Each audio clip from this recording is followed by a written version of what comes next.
शुजाबाद के एक छोटे से गांव में जो मुल्तान से 70 मील दूर है और इसका नाम है राजा राम। और मैं यहाँ आया हूँ एक ऐसे हीरे को देखने मिलने जो सराइकी आवाम के शऊर की आवाज़ बन चुकी है, जो कई सालों से बोलने की कुदरत से महरूम है, लेकिन उनके अशार सराइकी आवाम के जज्बात की तर्जमानी करते हैं, उनकी महरूमियों को उजागर करते हैं। नाम है उनका शाकर शुजाबादी। आइए उनसे मिलते हैं।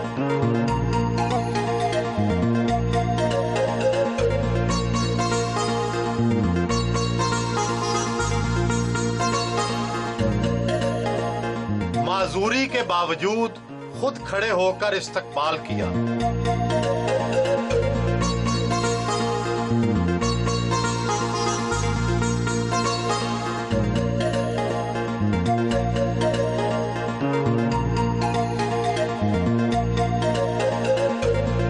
आप कब पैदा हुए और कितनी तालीम हासिल की?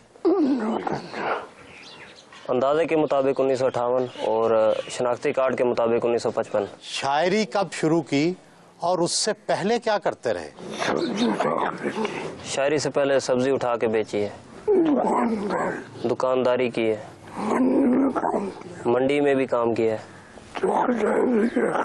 चौकीदारी भी की है। 1986 में शायरी का आगाज किया था। उससे पहले भी शायरी करते थे? जब चौकीदार थे, जब सब्जी उठाते थे, तब शायरी नहीं करते थे। शायरी करने का ख्याल कैसे आ गया? शायर तो अंदर मौजूद था। तो अंदर का शायर बाहर कैसे निकला? हालात वाकयात ने उस शायर को उठा दिया। किसी न किसी शायर की शायरी पढ़ते या सुनते तो होंगे।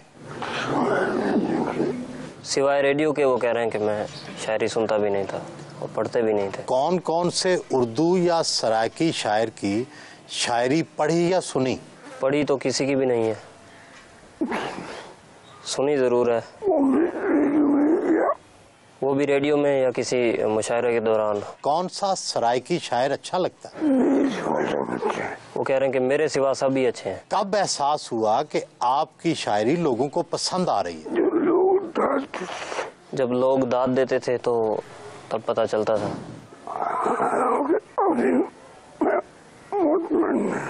हालांकि अभी मैं खुद मुतमईन नहीं हूँ कि मैं कोई शायर हूँ। आपके ख्याल में आपका फलसफा शायरी है क्या? क्या आप सराइकी वसेब की महरूमियों का तस्करा करते हैं या आप सिर्फ अपने दिल के अंदर से गुबार निकालते हैं? सराइकी वसेब तो मौजू है, लेकिन उसके साथ साथ वो कह रहे हैं कि मैं पूरी दुनिया के मजलूम लोग जो हैं उनकी बात करता हूँ, चाहे वो काफिर ही क्यों ना हो। आप सराइकी के जिंदा शायरों में से सबसे ज्यादा मकबूल हैं। किताबों को कितनी रॉयल्टी मिल जाती है, कितनी आमदनी होती है? आमदन जो है वो सिर्फ मुशायरों से होती है, किताबों का 1% भी नहीं मिलता। एक मुशायरे में कितने पैसे मिल जाते हैं? आजकल तो ज़्यादा से ज़्यादा 20, वो भी अगर कोई अच्छा हो जाए मुशायरा तो, वरना 5 हो गया, 10 हो गया, बस इतना ही। एक महीने में कितने मुशायरे हो जाते हैं? पहले हुआ करते थे, आजकल 1 होता है, 2 होते हैं या कोई भी नहीं होता, फिर तबीयत भी खराब है। आपको कौन कौन सी बीमारियां लाहक हैं? वो बता रहे हैं कि 1 हफ्ते की उम्र में हुआ था टाइफाइड, तो यानी कि 1994 तक आवाज़ इनकी ठीक आती रही है समझ। उसके बाद बीमार हुए, उसके बाद आवाज़ ख़राब हो गई। आप स्कूल तो ज़्यादा गए नहीं, किताबें भी पढ़ी नहीं, फिर आपने इतने बड़े बड़े हीरोज़ के नाम, तशबीहात, इस्तारे ये कहाँ से सीख लिए? गौर करने से खुदा भी मिल जाता है। वारिस शाह की हीर सुनी? जी सुनी। ख्वाजा फरीद का कलाम भी कभी पढ़ा या सुना? पढ़ा तो नहीं है, सुना बहुत। आप क्या समझते हैं हमारी कौम ज़वाल का शिकार क्यों है? वडेरों की गुलामी की वजह से हमारी कौम ज़वाल का शिकार है।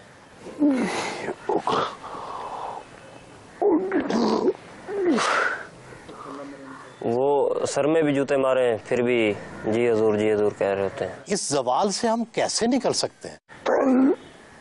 तालीम इसका बेहतरीन जरिया है। कौन सी सियासी जमात या सियासी रहनुमा ऐसा है जिसकी सियासत आपको अच्छी लगती हो? फिलहाल तो कोई नहीं है। क्या माजी में भी कोई अच्छा नहीं लगा? जुल्फकार अली भुट्टो साहब, जब मेरा बचपन था तो मैं उन्हें देखता था, उनके ख्यालात मुझे बहुत पसंद थे। उसके बाद कोई भी अच्छा नहीं लगा। सुर्ख रंग की अजरक तो सिंध में बड़ी मकबूल है, लेकिन आपने नीले रंग की अजरक क्यों पहन रखी है? असल रंग जो है वो यही है,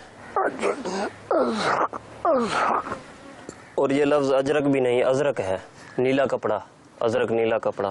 क्या नीली अजरक कहीं सराइकी वसेब की अलामत तो नहीं बन गई? ये खुद ही निशानी बन चुकी है। 3 बच्चों के बाप हैं। छोटी बेटी सानिया शाकर से बहुत प्यार करते हैं।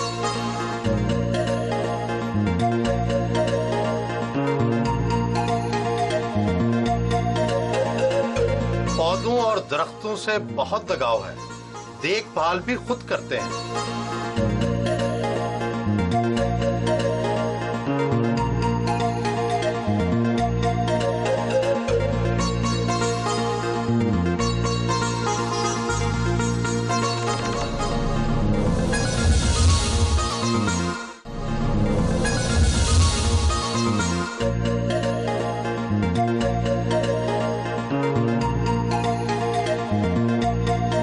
सब तो पहले मैं शाकिर साहब को सलाम पेश करे सा कि उन्होंने मुहब्बत साहब को इतना राजा राम कहना ही है। उन्होंने प्यार, उन्होंने शायरी अस पढ़ के अस खुद भी शायर बने, लेकिन शायर तो नहीं बन सके, लेकिन इन्होंने हाली इन्हों तक कौन पहुँच सकते थे। इन्हों का कलाम मैं अपनी आवाज़ गुनगुना के पेश करे सा शाकिर साहब की इजाजत नाल। उन्हां दे बाल सारी रात रोंदे न बुक तू समझदे नहीं, और रोंदे न बुक तू समझदे नहीं, जिन्हां दी कई दे बालां को खिडेंदे शाम थी वेंदी, फिक्र दा सिज उभरदा है सुचेंदे शाम थी वेंदी।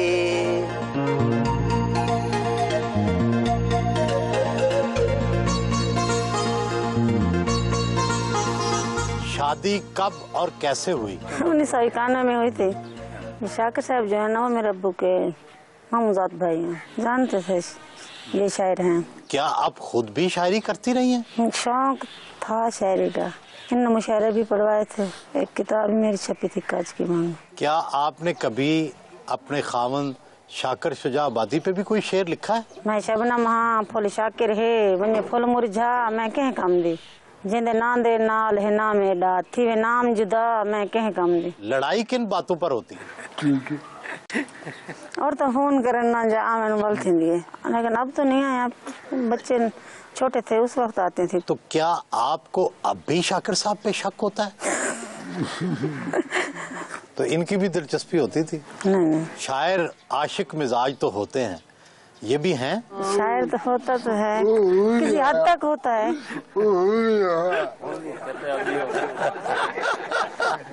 मुझे एजाज़ है कि मैं इनका शागिर्द भी हूँ और इनकी बज़्म शाकिर शुजा आबादी पाकिस्तान का चेयरमैन भी हूँ।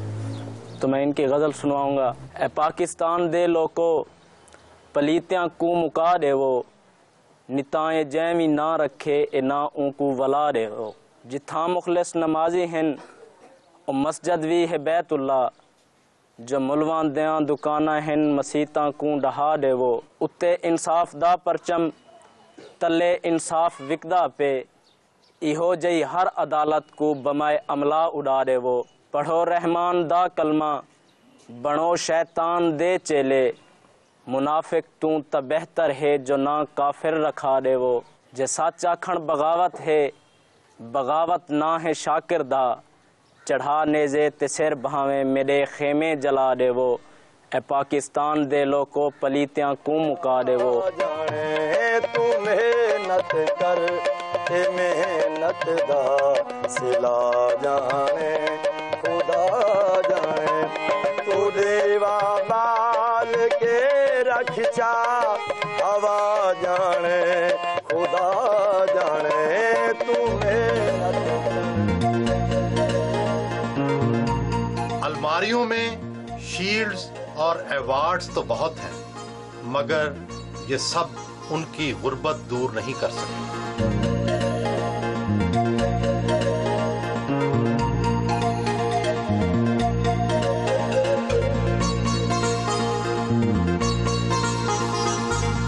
माजूरी की वजह से उनके शागिर्द और बच्चे उन्हें खाना खिलाते।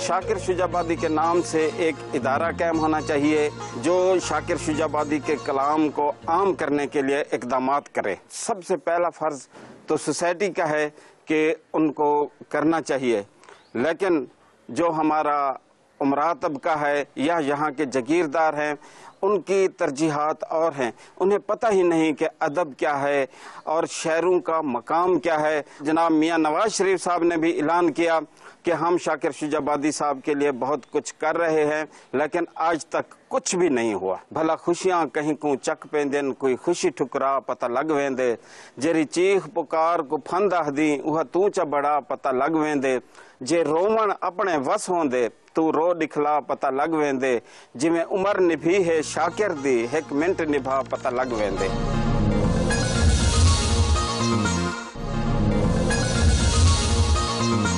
मेरे अंदर जो एक इंकलाबियत आई है उनके शेरों की वजह से, या एक चेंज आया है कि मैं इस तहरीक और इस तारीख का हिस्सा बनी हूँ, वो सिर्फ उन्हीं के शेरों की वजह से ही हुआ है। जे तंग हो मैं सारी ज़ात कनो, दे साफ डसा तेरी जान छुटे, ते को प्यार के तुम तेरा मुजरिम हाँ, दे सख्त सज़ा तेरी जान छुटे, रब तो मंगी ज़ाया नहीं थींदी, मंग देख दुआ तेरी जान छुटे, इवें मार न शाकिर किस्तां विच यक मुश्त मुका तेरी जान छुटे।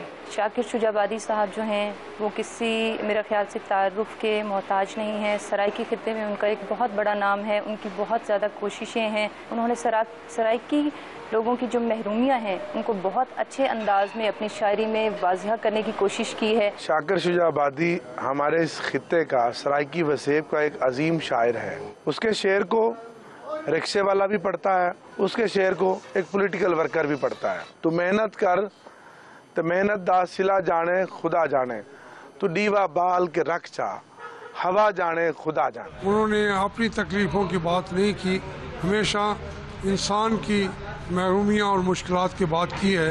और इस खित्ते के हिसाब से वो बहुत खूबसूरत शायर भी हैं, हसीन उनका तर्ज तकल्लुम भी है, और उन्होंने यहाँ के लोगों की सही तौर पे तर्जमानी भी की है। शाकिर शुजाबादी इस खित्ते के एक बहुत बड़े अजीम शायर हैं। जो भी उनके साथ नाइंसाफ़ियाँ हुई हैं उनको अपनी शेर व शायरी के अंदर उसको समोया है और माशरे के जो घुटन हैं उसका एहसास दिलवाया है।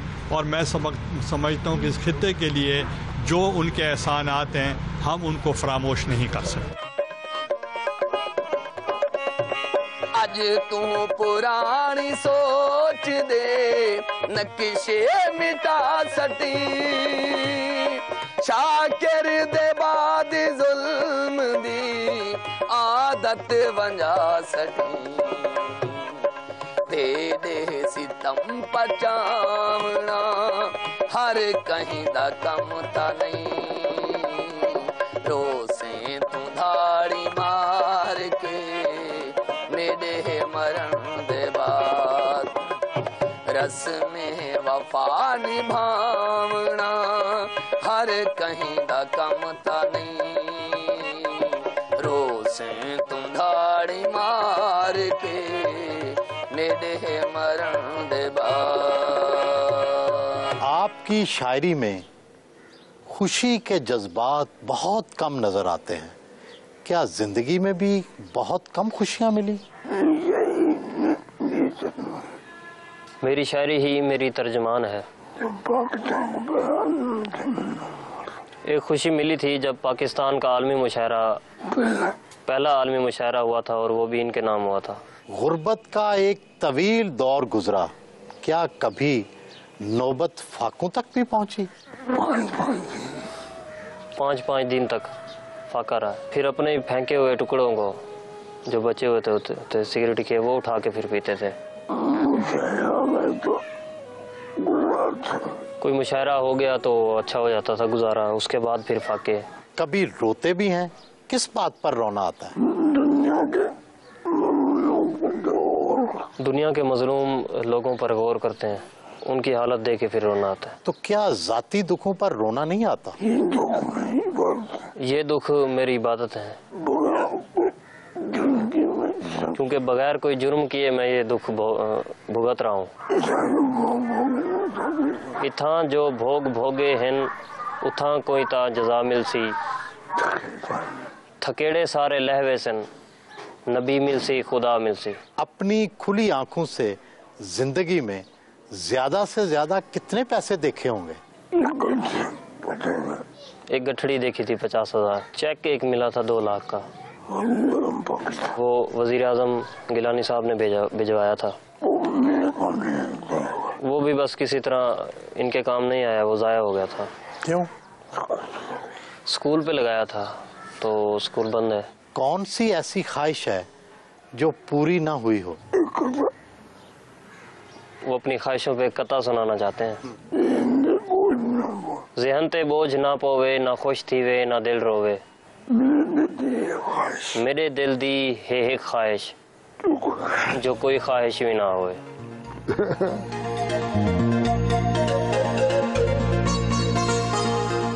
हमें कब फुर्सत मिलेगी कि हम बड़े शहरों से निकलकर दूर रहने वाले, देहात में रहने वाले उन नगीनों को तलाश करें जो फासलों की दूरी और वसाइल में कमी की वजह से वो रंग नहीं दिखा सके जो उनका हक है। आखिर हम बड़े लोगों के मरने का इंतज़ार क्यों करते हैं?